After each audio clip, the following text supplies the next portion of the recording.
Hi there, and welcome back to Haunting Vales. Tonight, we step aboard a train caught in the heart of the Alps, where snow buries the tracks, secrets run colder than the ice outside, and death waits in the shadows. This is Death on the Alpine Express, a Hercule Poirot mystery. Before we dive in, make sure to subscribe and turn on notifications, so you won't miss the next tale of intrigue, suspense, and the haunting brilliance of Agatha Christie's world. Now, settle in, let the lamps flicker, and join us as Hercule Poirot faces a mystery where every passenger hides a secret, and one of them hides murder. Chapter 1: The Snowbound Journey. The Alpine Express was a marvel of modern engineering, a steel serpent gliding through the whitened spine of Europe. Its polished compartments gleamed like jewels against the harsh brilliance of the snow outside. Each coach was a self-contained world of refinement. Brass fittings that caught the lamplight, velvet curtains heavy with tassels, and rugs so thick they muffled even the heaviest tread. It was in such surroundings that Hercule Poirot sat, perfectly at ease. The little Belgian detective was a study in neatness and order. His mustaches were waxed into symmetrical perfection. His patent leather shoes gleamed despite the snow tracked in by careless passengers, and his hands, folded delicately in his lap, conveyed a patience that seemed almost eternal. The train's rhythmic pulse filled the silence. Poirot's green eyes scanned the dining carriage, alighting upon the varied company gathered there. He always studied people quietly, discreetly, as though they were specimens to be catalogued. To his little gray cells, every twitch of the eye, every nervous fidget, every carefully chosen word carried weight. At the far end of the car sat Colonel John Harrington, a man of military bearing. His hair was steel gray, his mustache bristling, his upright figure betraying decades of drill and discipline. The colonel sat with his arms folded, watching the snow lash against the windows with the air of a man prepared for any storm, whether of weather or of men. Across from him was Madame Devereux, swathed in widow's black, her pale neck encircled by a strand of pearls so large they seemed ostentatious rather than elegant. Her fingers played restlessly with the pearls, sliding them back and forth as though counting the years of her loneliness. 2 tables down, a young woman laughed too loudly. Elena Markovitch was striking, undeniably beautiful, with hair dark as midnight and lips painted a defiant scarlet. She leaned close to a fellow passenger, whispering something that brought a sly smile to his lips. Elena relished attention. That much was clear, and she sought it without hesitation. Poirot noted each of them, though he appeared to be lost in thought. Appearances, after all, could be most deceiving. The door opened with a rush of cold air. A tall man entered, shaking snow from his hat. He had an aristocratic bearing, though his cheeks were ruddy from the wind. This was Count Rudolf Steiner, a wealthy Austrian industrialist whose presence aboard the Alpine Express had been noted with curiosity. Whispers said he was carrying sensitive documents, though whispers had a way of turning fact into fancy. He doffed his hat, nodded curtly to the passengers, and took his seat with the confidence of a man used to command. Poirot's gaze lingered upon him for a moment longer than necessary. The Count was clearly not accustomed to scrutiny, and he shifted uncomfortably before drawing a paper from his leather case. It was all very interesting. The express thundered onward, snow falling heavier now, cloaking the Alps in an endless sheet of white. Inside the warmth of the carriages, a different kind of storm brewed, of secrets, desires, fears, and Poirot, with his unerring instinct, sensed that trouble was not far behind. The evening meal was served with continental elegance. Tureens of soup steaming, roast carved with precision, and wine poured with reverence. Laughter and chatter filled the dining car, but beneath it ran an undercurrent, something Poirot's keen ear could detect. Colonel Harrington spoke brusquely of the war, though which war he meant, he never clarified. Madame Devereux smiled faintly at his anecdotes, but her eyes wandered off into the snow. Elena Markovitch commanded the attention of two men at once, a trick she seemed to enjoy immensely. And Count Steiner ate quickly, businesslike, as though even a fine meal were but a task to be completed. Poirot dined lightly, savoring each morsel, each flavor. Yet he thought less of the food and more of the theater unfolding before him. To him, a dining car was as good as a stage, and men and women revealed themselves when they believed no one watched too closely. When dessert was cleared, Poirot excused himself and moved toward the lounge compartment. The train swayed gently as he walked, and he steadied himself with a gloved hand upon the polished wood. The lounge was quieter, a few passengers reading newspapers or dozing in armchairs. Poirot chose a seat by the window. Outside, the snow blurred into a solid wall. The Alps were pitiless in winter. He knew well enough how a train could be swallowed whole by their merciless storms. A steward passed, offering coffee. Poirot accepted with a smile, then sipped slowly, his gaze never leaving the window. It was then that the cry came. Sharp, sudden, filled with terror. A woman's voice. The lounge stirred at once. Chairs scraped, cups rattled. Poirot was already on his feet, moving swiftly toward the sound. It came from the sleeping carriage.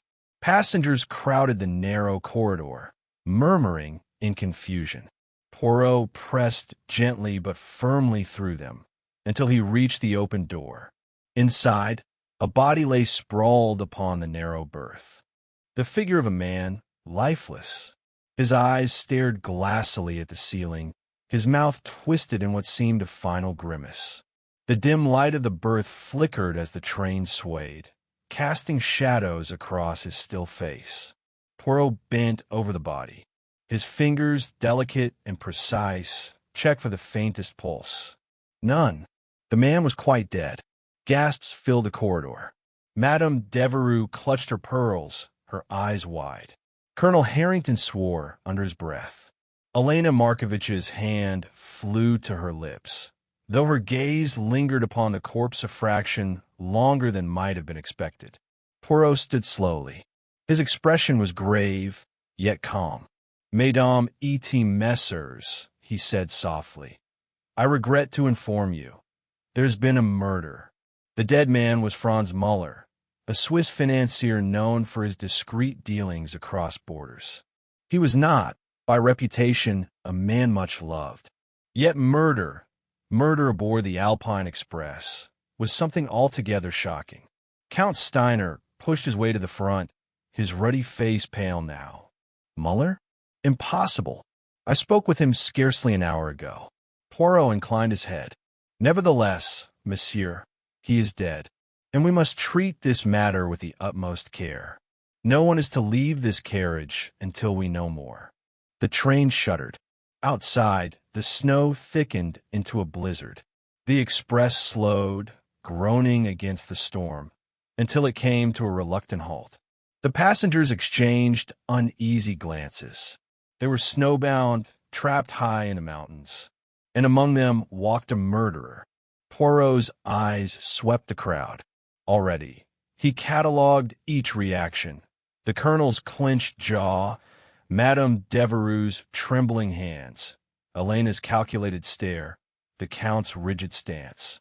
Each detail filed away, each gesture another thread in the tapestry of truth.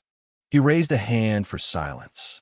Ladies and gentlemen, until the authorities may reach us, the responsibility falls to me. I ask for your cooperation. Together, we shall discover what has happened to Monsieur Muller, and we shall find the one who has brought death upon this train. A murmur spread through the passengers, some with relief, others with apprehension, but none dared to argue. For even in the isolation of the Alps, The name of Hercule Poirot carried authority. Poirot knelt once more beside the body. There was no blood, no visible wound. Muller's face bore that curious grimace, but his hands were relaxed, not clenched in struggle. On the bedside table sat an empty glass, the dregs of some liquid staining its rim. Poirot lifted it delicately. Ah, perhaps a clue. He sniffed, then wrinkled his nose. Bitter, acrid, poison. The passengers whispered. A poison glass was a terrible, intimate weapon, one that required proximity. And on a train, where everyone shared the same compartments, proximity was unavoidable. Poirot's mind ticked. Who had the opportunity? Who had the motive?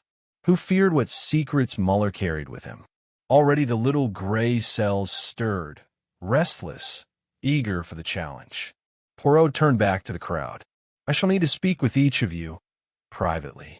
For now, I ask that you remain calm. The storm may confine us to this train, but it also confines the murderer. He cannot escape. And Hercule Poirot, he does not permit murderers to remain hidden for long. The passengers withdrew reluctantly from the narrow berth, their murmurs filling the corridor like a low storm.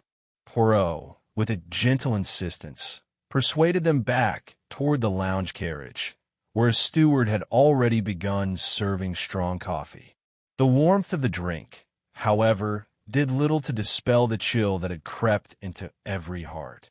Poirot remained behind for a moment, his gaze lingering on the body of Franz Muller. The financier lay as though frozen by the very snowstorm outside. No signs of struggle, no wound to speak of, only the empty glass beside him. Poirot's fingers hovered over Muller's coat, straightened with care. It was habit, perhaps, or reverence. Poirot hated disorder, even in death. When he rejoined the others, the atmosphere was one of restless suspicion. Madame Devereux's hands trembled so violently she nearly spilled her coffee. Colonel Harrington paced like a caged animal, his boots clicking sharply against the polished floor. Elena Markovitch sat draped across her chair, appearing more curious than frightened, her dark eyes glinting with interest.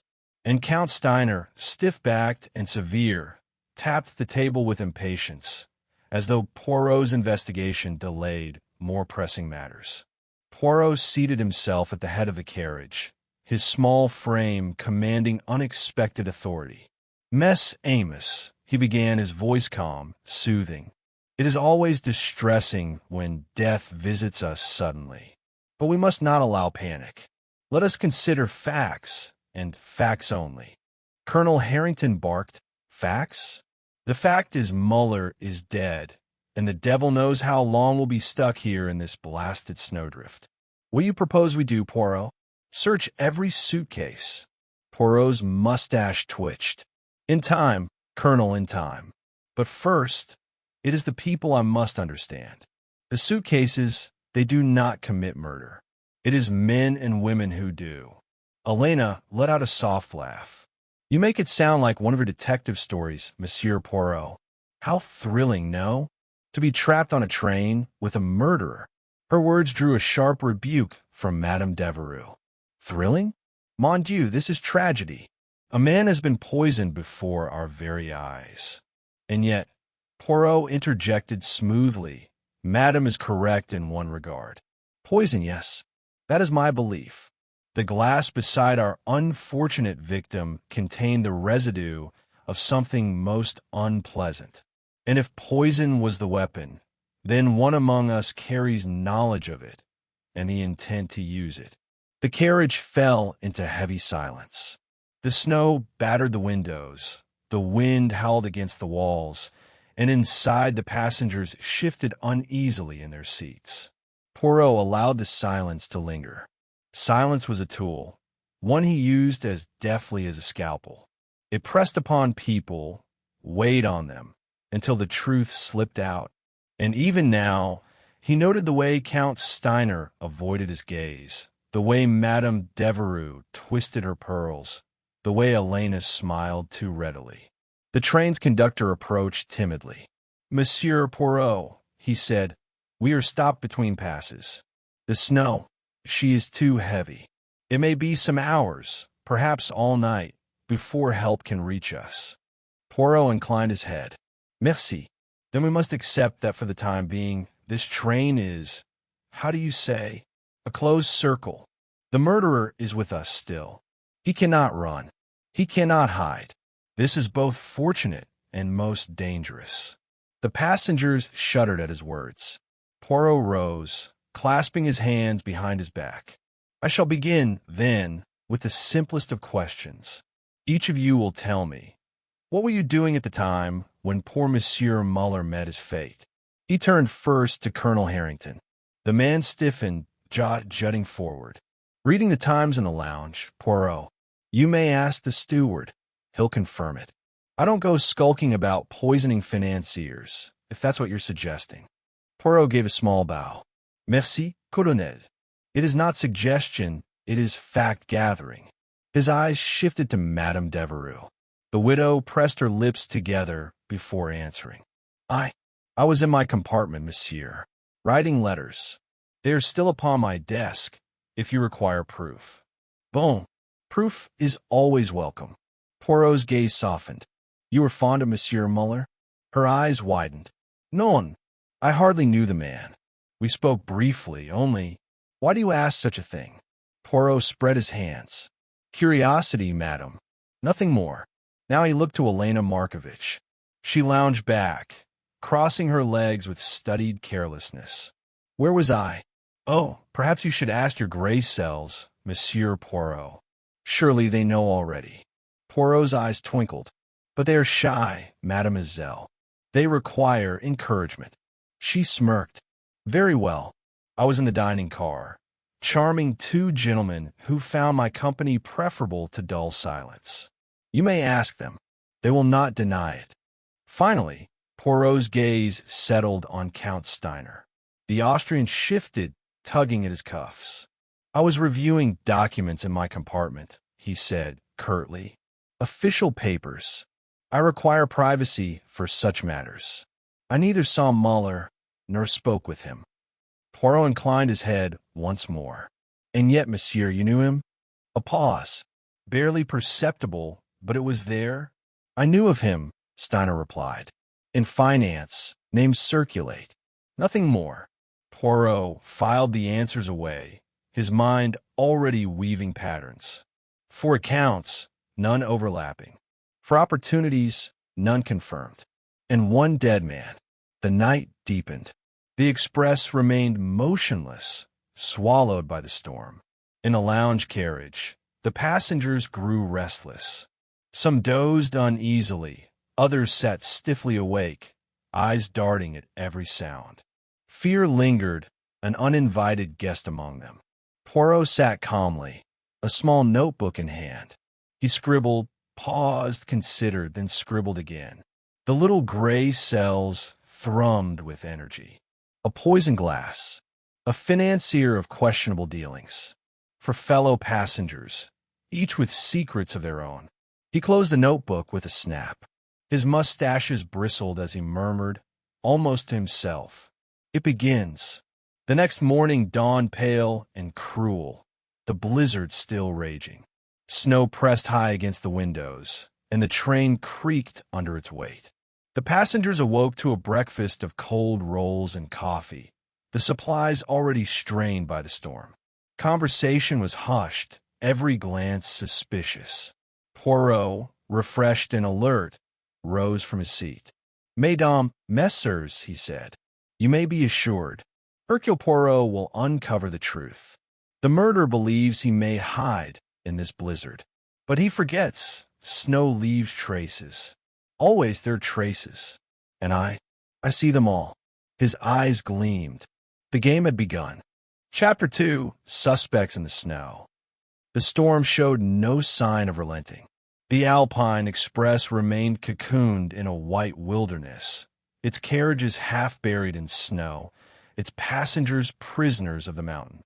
From time to time the wind hurled itself against the windows, howling like a beast denied its prey. Inside, though the lamps still glowed and the coffee still poured, a chill hung heavier than frost. Hercule Poirot sat alone at breakfast, his napkin folded with meticulous care. He ate sparingly, a roll, a sliver of cheese, a single cup of coffee. Around him, the dining car buzzed faintly with tension. Whispers darted like shadows, and every eye flicked warily to its neighbor. The death of Franz Muller lay over them all like a shroud. Poirot dabbed his lips and rose, his small frame commanding attention without effort. He clapped his hands gently. Mesdames et messieurs, if you will indulge me, I wish to speak with each of you. It is most necessary, you see. Murder is a weed that grows quickly, and it must be cut down before it spreads. The passengers stirred uneasily. None relished the idea of private conversations with a great detective, yet none dared refuse. Poirot selected his first subject. Madame Devereux, if you please. The French widow rose, her black dress whispering against the floor. She followed Poirot into the small smoking compartment, where the door was shut firmly behind them. Poirot gestured to a chair. Madam, I thank you for your patience. You were kind enough to say you wrote letters last night. Might I see them? Her hands trembled as she produced 2 half-finished pages, their script elegant but unsteady. They bore no startling revelations. Fragments of correspondence to a niece in Paris, a friend in Lyon. Poirot studied them, then set them aside. Forgive me, madam, but you seemed greatly distressed at the sight of Monsieur Muller. Was it merely the shock of death? Her pale eyes glistened. Is that not enough? He was poisoned, monsieur. A man alive one moment, dead the next. How could I not be distressed? Mais oui, Poirot said softly.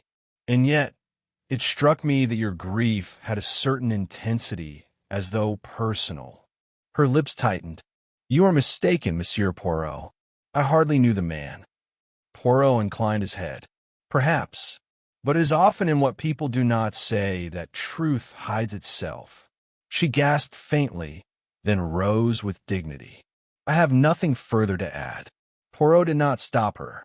He needed only seeds, and she had sown several.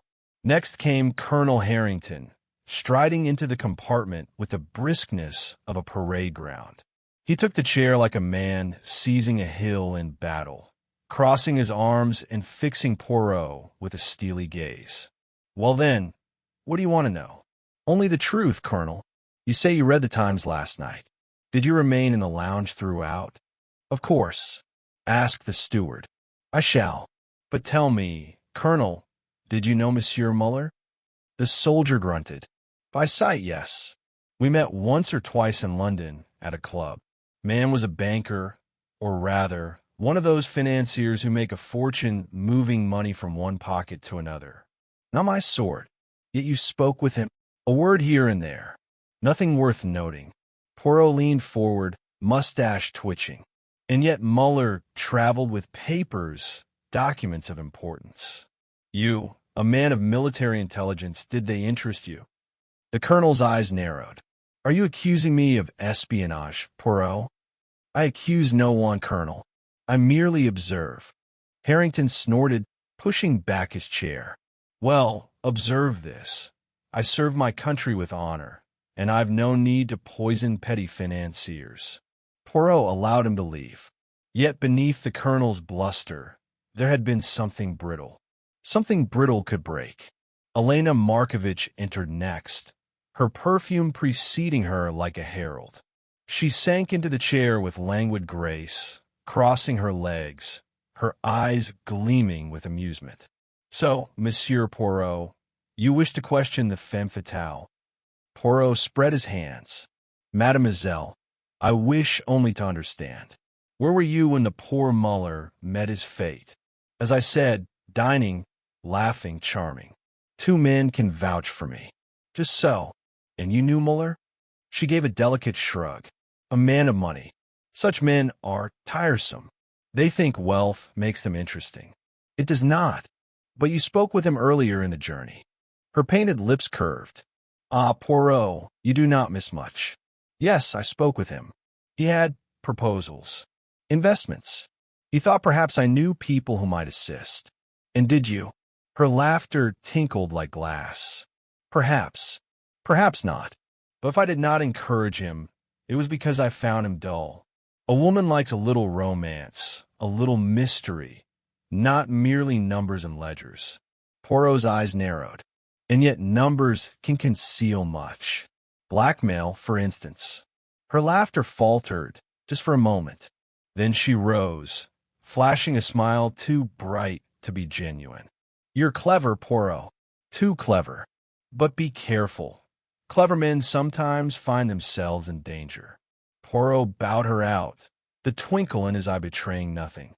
Finally came Count Rudolf Steiner. He entered briskly, snapping his leather gloves together, his jaw set. He sat without invitation, leaning forward across the small table. Monsieur Poirot, I shall be frank. My business is delicate. These papers I carry are of state importance. I cannot allow them to fall under suspicion because of a mere coincidence. Poirot's brows lifted. Coincidence? Yes. I barely knew Muller. If he is dead, it is no concern of mine. But rumors travel fast, and already I hear whispers that he was poisoned over some financial quarrel. That cannot be permitted. My government would not look kindly upon such entanglements. Poirot tapped his fingertips together. And yet, Count, you are concerned enough to emphasize your innocence before I even ask. Steiner stiffened. Because I know men. Accusations fly like snow in the wind. I will not be caught in a storm of scandal. Poirot inclined his head, filing the words carefully in his mind. A man too eager to protest innocence often revealed guilt of another kind. By noon, the interviews were complete. Poirot returned to the lounge, where the passengers waited with taut nerves. He glanced at them one by one. The trembling widow, the bristling colonel, the smirking beauty, the protesting count. Each carried secrets. Each had opportunity. Each in some fashion had motive. Poirot spoke softly, but his words carried. Mess Amos, what we have is most curious. A man poisoned, yet none admit knowledge of him. A glass emptied, yet none claim to have poured it. For witnesses, for stories, all neatly separate, too neat perhaps. For in my experience, the truth is never so tidy. The storm raged louder outside, as though the mountains themselves echoed his thought. Then came a cry from the rear of the train. A steward, white-faced, stumbled into the lounge. Monsieur Poirot, another has been found. The passengers leapt to their feet, fear crackling like electricity. Poirot alone remained still, his green eyes suddenly sharp as blades. Show me, he commanded. They hurried to the luggage van, where trunks and cases lay stacked in ordered rows. And there, between two heavy chests, slumped another figure. A man, lifeless, his face pale, his eyes staring. Poirot knelt swiftly, examining the corpse. This time there was no glass, no poison. Instead, a knife driven deep into the heart. The passengers gasped, recoiling in horror. 2 deaths within 12 hours. Poirot rose slowly, his expression grave. Mesdames et messieurs, he said, this is no accident. We have not one murderer among us, but perhaps 2, or one, who kills in many ways. The storm howled louder. The Alpine Express was no longer merely snowbound. It was cursed.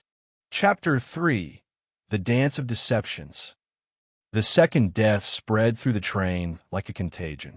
Fear, once subdued to whispers, now erupted in frantic voices and trembling hands. 2 men dead in a single night, one poisoned, one stabbed. Different weapons, different methods, yet the same locked cage of steel and snow.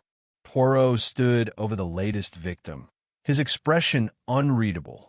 He bent, his fingertips brushing the blood-stiffened fabric of the man's coat. The wound was deep, clean, delivered with precision. A soldier's thrust, not a clumsy blow. He rose, eyes narrowing. 2 murders, he murmured. Or perhaps 1 murder that wears 2 masks. Dr. Weiss, summoned from among the passengers, knelt to confirm what Poirot already knew. The man has been dead for some hours, monsieur. No later than 4 in the morning, I would say. Poirot inclined his head. Merci, docteur. The passengers clustered together, each face reflecting a different shade of dread. Colonel Harrington's jaw clenched in barely concealed fury. Madame Devereux wrung her hands. Elena Markovitch lit another cigarette with shaking fingers. Count Steiner scowled as though insulted by fate itself. Poirot turned, his voice firm yet calm. Mesdames et messieurs, I must beg of you patience and cooperation.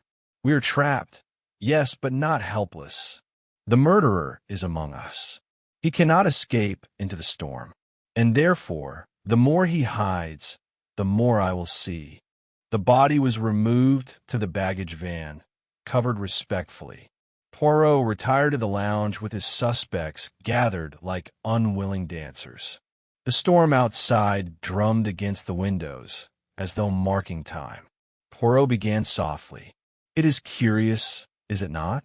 1 man dies by poison, another by the knife. So different, so very elaborate.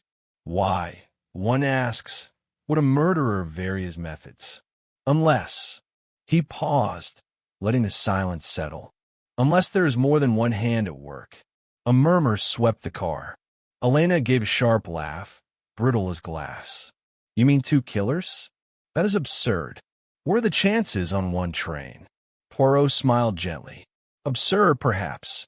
Yet life, mademoiselle, is most obliging in its absurdities. Colonel Harrington Barquet, Rubiche. A single fiend trying to throw us off. That's the trick. Perhaps, Colonel. Yet let us consider. Poison requires planning, subtlety, the opportunity to tamper with a glass. A knife requires strength, daring, and proximity. 2 very different temperaments. It is a puzzle, yes, but every puzzle has its pattern. Poirot resumed his questioning, this time probing deeper, pressing against the seams of their stories. He turned first to Madame Devereux. Madame, you retired to your compartment at 11. You slept, you say, until morning. Did you hear nothing in the night? The widow shook her head, her lips pale. Nothing but the storm, monsieur. The wind howled like a soul in torment. I closed my eyes against it. Indeed. And yet another passenger heard footsteps in the corridor at 2 o'clock. Heavy, hurried footsteps. Poirot's eyes bored into hers. You heard nothing? She hesitated, fingers twisting the lace of her cuff. No, nothing. Poirot nodded slowly. A lie, perhaps. Or fear. Colonel Harrington was next. Colonel, you remained in the lounge until late? I told you yes. Reading. And afterward, he bristled. To my compartment, of course. Where else would I go? Poirot's gaze dipped to the colonel's boots, still speckled faintly with snow. He said nothing, only filed it away. Elena Markovitch sprawled elegantly, blowing smoke into the tense air. Really, Poirot, must we go over this again? You make me feel like a caged animal. Perhaps you are, mademoiselle. Tell me, this knife that killed our unfortunate fellow passenger. Such a weapon requires possession, does it not? Do you carry one? Her lips curved. A lady carries many things, Monsieur Poirot, but not a knife. Poirot's mustache twitched. Not even for protection? In these troubled times, it is wise, no? She leaned forward, eyes glittering. I prefer other methods. Finally, Count Steiner. He folded his arms, his voice clipped. I have nothing to add. I slept. I heard nothing. My papers remain untouched. That is all that concerns me. Poirot tilted his head. Untouched. Yet how curious, Count, that you hasten to mention them before I ask. It is as though they weigh heavily on you. Steiner's eyes flashed. Because they are of importance, and because men have been killed, and already tongues wag with suspicion. I will not have my government's business sullied by this madness. Poirot offered a polite bow. As you say, the questioning left the air charged with tension, as though the train itself held its breath. Poirot walked the length of the lounge, his hands clasped behind him. His voice, when it came, was low but resonant. Mess Amos, you tell me little, and yet you tell me much. A lie here, an omission there. What is hidden interests me more than what is spoken, and I begin to see connections. He paused, then bent suddenly to the carpet near the door. His fingers plucked something small, almost invisible, a thread, crimson against the patterned weave. He held it aloft, a thread of silk, torn from a dress, perhaps. Madame Devereux, your gown is black. Mademoiselle Markovitch, yours is blue. And yet this thread is red. Whose garment is it from? The passengers shifted uneasily. No one spoke. Poirot smiled faintly. So, the dance begins. The day wore on, each hour thick with suspicion. The storm showed no mercy. Snow piled against the windows like a rising tide. Meals were taken in silence, eyes darting, voices hushed. The Alpine Express had become a stage, and every passenger an unwilling actor. Poirot moved among them, observing, listening. He noticed the colonel's impatience, the count's paranoia, the widow's trembling, the beauty's defiance. He noted the way glances lingered too long or avoided one another altogether. Threads of deception, weaving themselves into a tapestry of guilt. At dusk, as the lamps flickered to life, Poirot gathered them once more in the lounge. His small figure seemed to fill the space with authority. Mesdames et messieurs, he said softly, we have 2 deaths, many secrets, and now a clue most delicate. He held up the crimson thread. This speaks, though softly. It tells of movement in the night, of presence where none was admitted. It tells me that one among you lies. Gasps echoed. Faces paled. Elena crushed her cigarette against the ashtray, her hand trembling. The colonel's jaw worked as though grinding stone. Madame Devereux clutched her handkerchief until it tore. Poirot's eyes swept them all. The murderer dances still among us. But take care, every dance must end. And when it does, Hercule Poirot will be waiting. The storm wailed, rattling the windows like bones. Inside the lounge, no one spoke. Fear had tightened its grip, and Poirot, serene yet watchful, let the silence stretch. For silence, too, was a language, and it spoke volumes. Chapter 4. The Hidden Hand.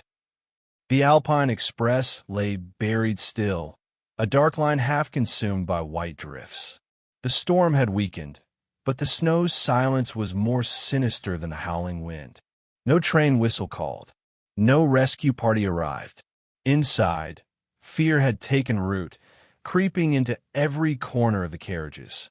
Hercule Poirot sat upright in the lounge, a small island of order amid the disarray of nerves. His mustache was immaculate, his shoes polished, his hands composed. But behind the tranquil exterior, his thoughts worked tirelessly. 2 deaths already, 2 different methods, too much coincidence. The passengers avoided each other's eyes. They whispered in corners, clung to their routines, yet each glance betrayed suspicion. Somewhere among them, a hidden hand moved unseen, striking swiftly, then retreating into silence. Poirot summoned the stewards. They shuffled before him, hats in hand, faces pale with dread. Tell me, Poirot asked the senior steward, in the night, you heard something unusual, did you not? The man nodded reluctantly. Footsteps, monsieur. Heavy ones. They passed down the corridor near 2 o'clock toward the baggage van. Poirot leaned forward. And you did not investigate? No, monsieur. It was dark, and the storm was dreadful. I thought perhaps one of the gentlemen could not sleep. Poirot's eyes glittered. And the key to the baggage van is kept with you? Yes, monsieur, in my drawer. But last night, when I looked, it was gone. The silence in the lounge deepened. Poirot steepled his fingers. Gone. And when did it return? Just before dawn.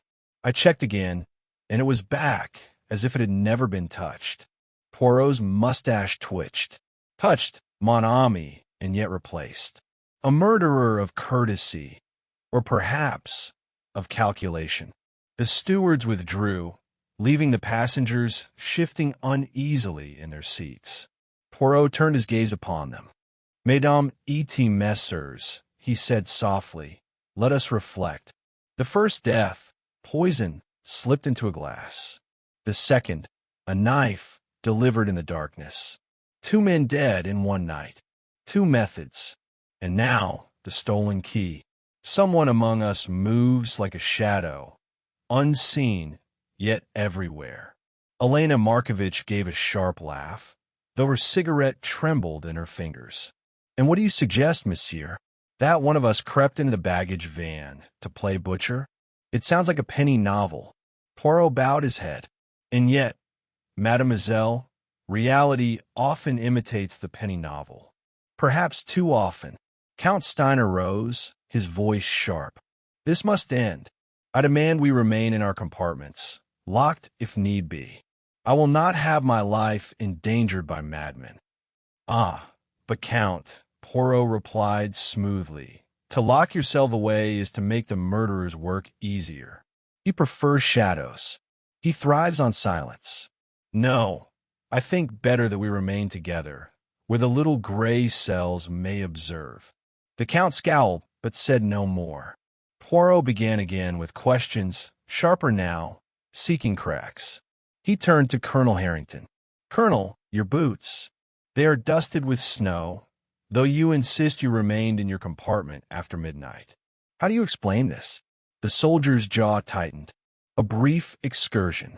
I stepped out onto the rear platform for air. Couldn't sleep. The storm clears a man's head. Poirot's gaze lingered. At 2 o'clock in the morning, in a blizzard, the colonel's fists clenched on the armrests, but he said nothing more. Poirot shifted to Madame Devereux. Madame, you told me you heard nothing in the night. Yet your neighbor insists there was knocking at your door around 2 o'clock. The widow's face went white. They are mistaken. I was asleep. Poirot said nothing, but his silence was more piercing than accusation. At last, he turned to Elena Markovitch. Mademoiselle, your gown is of blue silk, yet I have here a thread of red, torn and caught upon the carpet in the lounge. To whom does it belong? Her lips curved in mock amusement, but her eyes betrayed alarm. Surely you don't expect me to account for every thread on this train? Poirot's smile was thin. Not every thread, mademoiselle. Only those that are crimson, when none of the ladies were crimson. A hush fell. Elena flicked her cigarette into the tray with deliberate care. Then perhaps it belongs to a man, monsieur. Perhaps the murderer has a taste for color. Her defiance rang hollow. That afternoon, Poirot searched the baggage van himself. Snow had crept in through the cracks, frosting the corners of trunks. He moved methodically, his gaze sharp. Then a discovery. Behind a stack of valises, half buried beneath a rug, lay a pair of gloves. Not ordinary gloves, but leather ones, stained faintly with blood. Poirot lifted them with delicate fingers, examining every seam. They were of fine make, tailored for a man's hand, and inside the lining, initials. Ah, Poirot Mystery. Harrington. When he returned to the lounge, he carried the gloves wrapped in a cloth. He placed them on the table, and the room seemed to contract with dread. Colonel, he said softly, would you be so kind as to explain? The soldier sprang to his feet. They are mine, yes, but stolen from my case days ago. I reported it to the steward. Poirot raised a brow. How curious. that stolen gloves should find their way beside a murdered man. And more curious still, that the murderer should take care to hide them, rather than discard them entirely. The colonel's face reddened. "I tell you, I am being framed." "Perhaps," Poirot said smoothly. "But by whom? That, Colonel, is the question." Evening fell heavy and cold.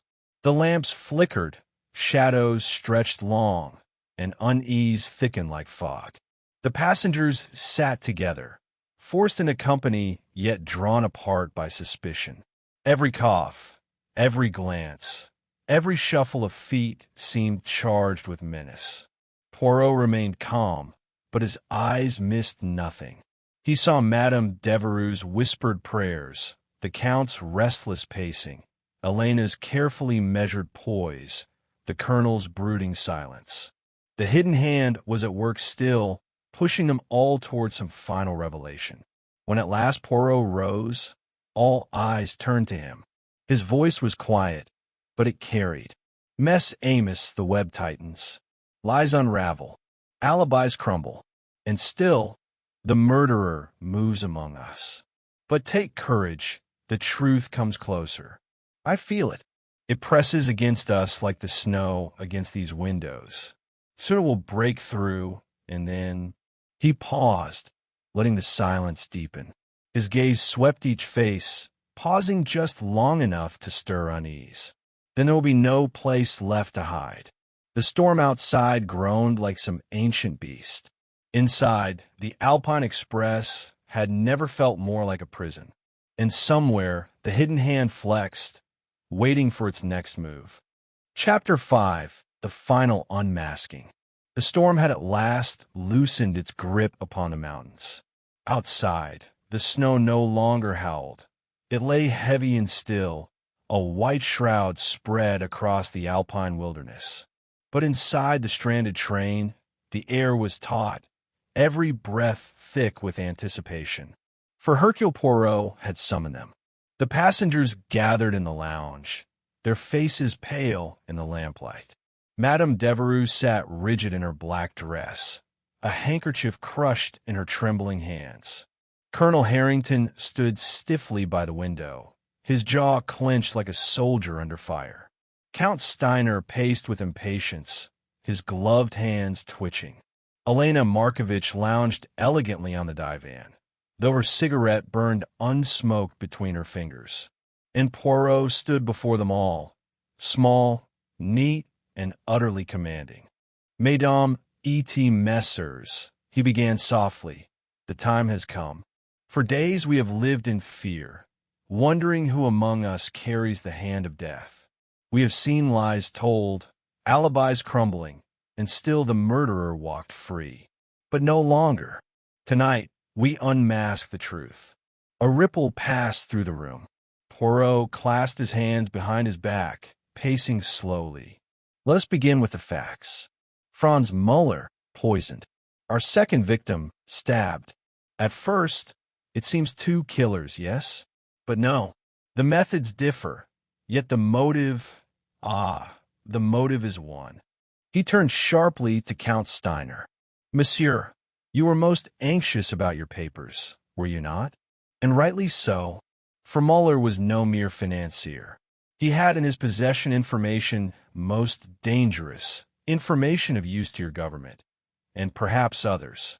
Steiner's face blanched. "Are you accusing me?" Poirot lifted a finger. "Nah, monsieur. You were the quarry, not the hunter." The first murder silenced Muller before he could speak. The second was a witness. Someone who saw too much. The passengers gasped. Poirot's eyes flicked toward Colonel Harrington. "Colonel, your gloves were found near the second body. Bloodstained. Too easily, too obviously. A frame, yes. But by whom? Who among us is clever enough to plant such evidence?" His gaze moved, settling at last upon Elena Markovitch. "Mademoiselle, you who laugh at everything, who pretend at indifference. You spoke of Muller as dull, yet you met with him more than once. Why? Because you were not a woman of leisure, as you claimed. You were his associate and his betrayer. Elena's eyes flashed. Lies! Poirot raised his voice, cutting across hers. Non, mademoiselle. Truth. The red silk thread from your evening cloak, hidden away after you discarded it. The glass Muller drank from, touched by your hand. And the second victim, you feared he'd seen you in the baggage van, returning the stolen key. So you silenced him with a knife. The room erupted in cries. Elena leapt to her feet, her cigarette falling forgotten. This is madness. You cannot prove. Poirot's mustache twitched, triumphant. But I can, for in your trunk, beneath the false bottom, lies the missing vial, the poison, and in your case, hidden but not well enough, the cloak of crimson silk.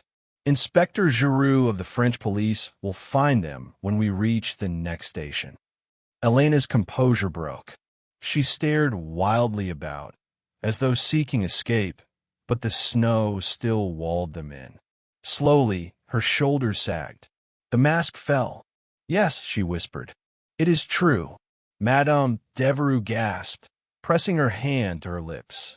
The colonel exhaled sharply, half in relief, half in rage. Count Steiner muttered a curse in German. Elena straightened once more, her defiance flickering back. Muller was a traitor.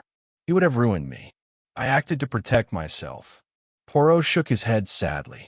Non, mademoiselle. You acted from greed and from fear. But in the end, it matters little. For murder, whether by poison or knife, is still murder. The lounge was silent, save for the hiss of the lamp. Poirot allowed the weight of truth to settle over them all. At last, Madame Devereux spoke, her voice trembling. Monsieur Poirot, it is finished then? Poirot bowed his head. It is finished. Justice will follow, as the snow melts and the train moves once more. Order returns, as it always must. He glanced around at the pale faces, the shaken souls. Remember this, Miss Amos. Lies may travel quickly, but the truth, the truth always arrives. One must only have patience. The following morning, the snowplow from the nearest station carved its way to the stranded train. Officials boarded, police among them. Elena Markovitch was taken into custody, her eyes still glittering with a strange mix of pride and despair. The passengers watched in silence as she was led away. One by one, they returned to their compartments, each carrying their own private relief and private guilt for the suspicions they had nursed. Poirot alone remained serene. He adjusted his cuffs, smoothed his mustache, and sat once more with his coffee, as though nothing more than a small inconvenience had troubled their journey. Thus did order return to the Alpine Express, as the great detective declared it must. And now, Miss Amos, we too close this chapter. The mystery of the Alpine Express is solved, the hidden hand revealed, and the dance of deception ended. But every ending is also a beginning, and every solved case opens the door to another puzzle waiting just beyond the horizon. So, if you have walked this journey with Hercule Poirot, if you have felt the chill of the snow and the tension of the night, then stay with us. More mysteries await. More secrets beg to be unveiled, and you will not wish to miss them. Subscribe, follow, and be ready for the next great case. Until then, Miss Amos, take care and beware, for the next mystery may already be knocking at your door.